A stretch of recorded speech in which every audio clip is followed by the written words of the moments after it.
기도하는 집이라는 제목으로 말씀 나누겠습니다. 오늘 본문은 예수님이 예루살렘 입성하신 후에 성전에서 벌어진 일들을 다루고 있습니다. 먼저 예수님은 성전에 들어가셔서 소위 성전 청결을 행하십니다. 그러니까 즉 성전을 청소하시는데, 그러니까 성전이 더럽혀지는 이유가 무엇이냐 보시면 12절에서 밝히고 있습니다. 예수께서 성전에 들어가서 성전 안에서 매매하는 모든 사람들을 내쫓으시며 돈 바꾸는 사람들의 상과 비둘기 파는 사람들의 의자를 둘러엎으시고 있습니다. 그러니까 매매하는 모든 사람들이 성전에 가득한 것이죠. 성전뜰에서 벌어진 풍경은 장사한 사람들로 북적였다는 것입니다. 그 대표적인 사람들이 환전사과 또 재물을 파는 상인들이었습니다. 이 6월절 명절을 앞두고 전 세계 각지에서 유대인들이 예루살렘 성전으로 몰려왔습니다.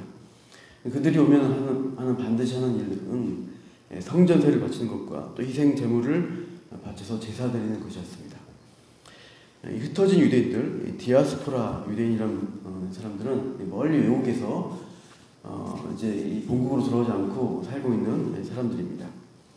그들이 올 때 그들은 재물을 직접 가져오지 못하고 자기 나라의 돈을 가져왔습니다. 그래서 헬라나 로마의 돈을 가지고 오는 것이죠. 근데 성전세는 오직 이 유대 화폐인 세겔로 바치게 되어 있습니다.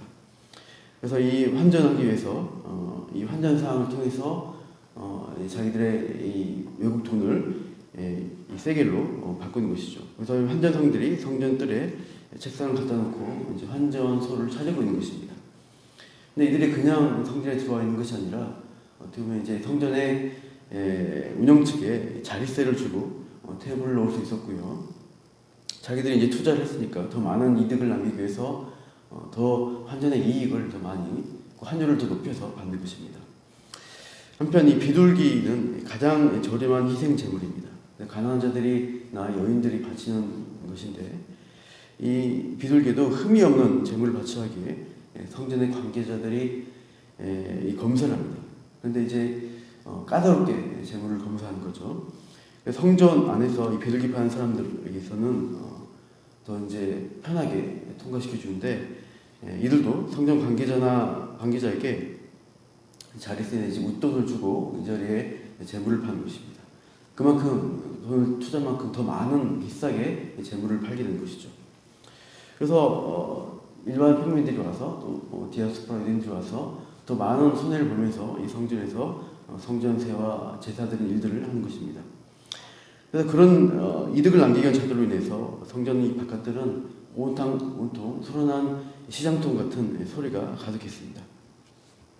성전에 기도의 소리는 많이 들리지 않고 장사꾼의 소리와 돈이 쨍그랑거리는 소리들이 더 많은 것입니다. 이 성전 관계자들은 처음에 이 성전을 그렇게 시장통으로 하려고 하지 않았겠죠. 처음에는 편의로 시작했다고 할 수 있습니다. 외국에서 온 자들 편의를 위해서 제사에 필요한 재물이나 물건을 사거나 또 환전할 수 있는 편의를 제공한 시설이 있었겠죠. 그러나 이 장사를 하다 보니까, 사고파는 일을 하다 보니까 이익을 남기고자 하는 마음들 들고 또 돈에 대한 욕심이 생기게 됩니다. 그러한 자릿세를 받는 관행들이 이익축으로 변질되기 시작한 것이고, 또 이 가운데 성전의 세력들, 제사장이나 서기관들이 더 많은 돈을 이제 거둬들이는 것이죠. 그래서 깨끗하지 못한 거래들, 뒷거래들이 있고 그런 유착이 있으면서 참 이 부당한 거래가 일어나는 시장통과 같은 일들이 이 성전뜰이 된 것입니다. 본래의 뜻과 목적에서 벗어나 이제 편리를 추구했던 것이 영리와 비리를 추구한 자리까지 가고 있는 것을 보게 됩니다. 그래서 우리가 이익을 탐하는 자리가 되면은 항상 이 부정부패가 일어나게 되고 본래의 취지를 잃어버리는 현상이 참 많이 있습니다. 우리 사회도 그런 일들, 여러 가지 정치나 경제 가운데 그런 일들이, 뒷거래들이 참 많은 것을 보게 됩니다. 언젠가 그들이 터지게 되면은 관행으로 했지만은 비리와 부패가 되어서 터지면은 참 큰 이슈와 뉴스가 되는 것을 우리가 많이 발견하게 돼요. 예수님은 이런 이익을 추구하고 시장통이 되어버린 부정부패의 자리가 된 이 성전들에서 이 장사꾼의 책상과 의자들을 뒤엎으시기 시작합니다. 이것은 강도의 소굴이다. 그러니까 정당하지 않죠. 뒷거리를 통해서 이익을 추구하는 이 강도들이 모였다라고 거룩한 분노를 터뜨리시고 있습니다. 성경에 기록된 바 내 집은 기도하는 집이라 일컬음을 받아야 할 것인데 하면서 성전 청결을 외치면서 하십니다. 그런 다음 예수님이 하신 일은 무엇인가 14절에 소개하고 있습니다.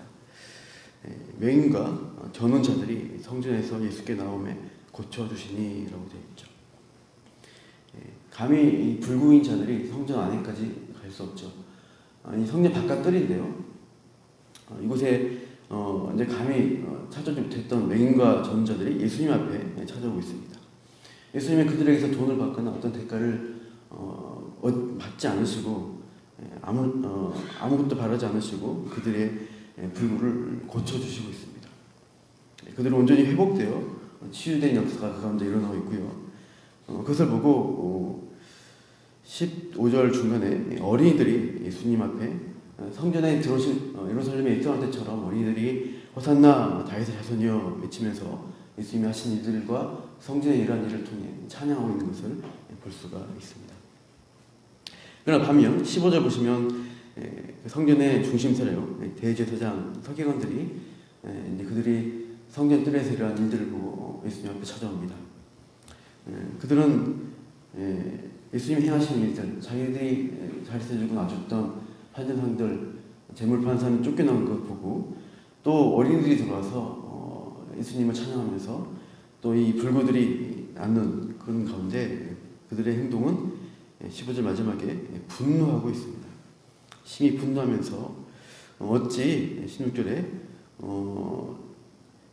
그들이 하는 말들, 그들이 하는 것들이 어떻게 됐느냐라고 책망을 하죠. 그러나 예수님은 오히려 어린 아기들과 젖먹이들 입에서 나오는 찬미를 하나님이 온전케 하신다. 시편 8편 2절에 있는 말씀을 인용하시면서 이 성전 당국자들을 오히려 책망하시며 그들을 떠나시고 있습니다. 성전의 기능이 무엇인가를 보게 되죠. 원래 성전의 기능은 제사를 드리고 죄인들이 하나님과 관계가 회복되어서 참으로 하나님의 백성으로 살아갈 수 있도록 하는 일들이 일어나는 장소가 되어야 합니다.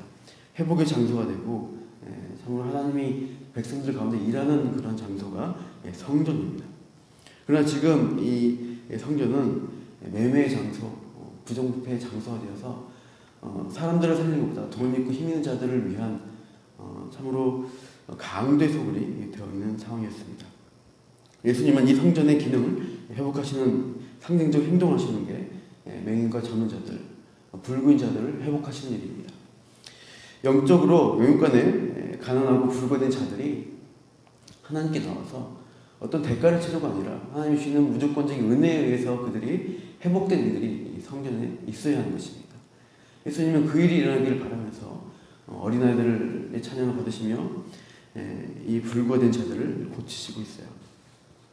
은혜 받는 자리라는 것을 우리가 기억하게 되는데 18절 이후에 보시면 예수님이 또 선지자적 행위를 성전을 앞두고 하고 있습니다.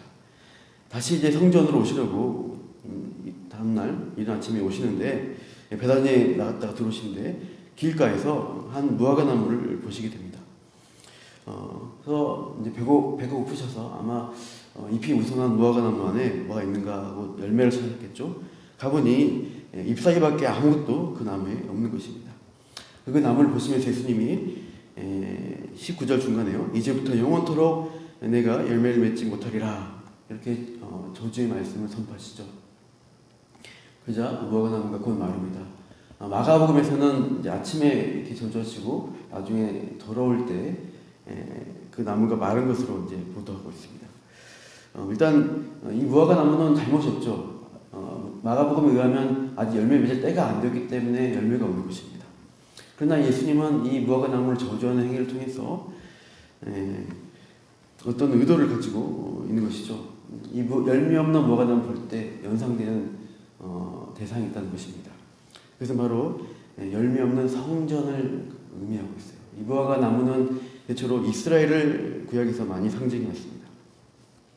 이스라엘의 핵심인 이 예루살렘, 그 안에 있는 성전을 바라보실 때 그 안에 열매가 없고 온갖 하나님을 향한 불순종과 부패함이 가득한 것을 보면서 예수님은 이 성전을 향해서 저주한 심판의 말씀을 이 무화과 나무에 대한 예표로서 보여주고 있는 것이죠. 그래서 무화과 나무가 말라 죽음으로 심판받은 것을 표현하고 있습니다. 이제 곧 예수님 십자가 이후에 이 성전 또한 심판의 대상이 될 것입니다.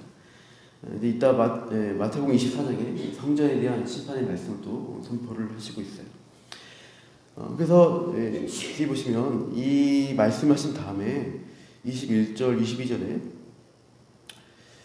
기도의 내용들을 얘기하시는데 이렇게 하시죠. 만일 너희가 믿음이 있고 의심하지 아니하면 이 무화과 나무에게 된 이런 일만 할 뿐 아니라 이 산더러 들려 바다에 던져지라 하여도 될 것이다 라고 말씀하시면서 22절 너희가 기도할 때 무엇이든지 믿고 구하는 것은 다 받으리라 하시니라 이렇게 기도에 대한 말씀으로 마치고 있습니다.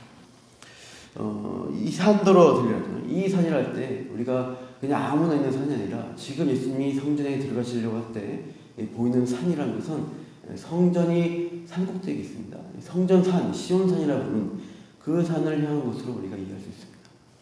이 성전이 저 산이 들려서 바다에 던져 심판받는 그 일이 일어날 것이다. 지금은 이제 예수님이 십자가 지기 위해서 이 성전의 마지막 일주일을 보내시고 있습니다. 하나님의 이 죄인들을 살리시는 은혜의 복음을 전파하기 위해서 그 일을 하시는데 이 성전의 세력들은 계속해서 예수님을 대적하고 하나님의 은혜를 전파하는 일에 관심이 없는 자들이죠. 그들 향해서 하나님은 온전히 회개하고 들어오지 않으면 심판받을 것이다 라고 심판의 메시지를 지금 하시는 것입니다. 그렇게 기도한 자들과 성전에서 이득을 취한 자들의 싸움이 있을 것을 우리가 보게 됩니다. 지금은 성전에서 돈을 주고 권력을 주고 있는 자들이 득세하고 있습니다.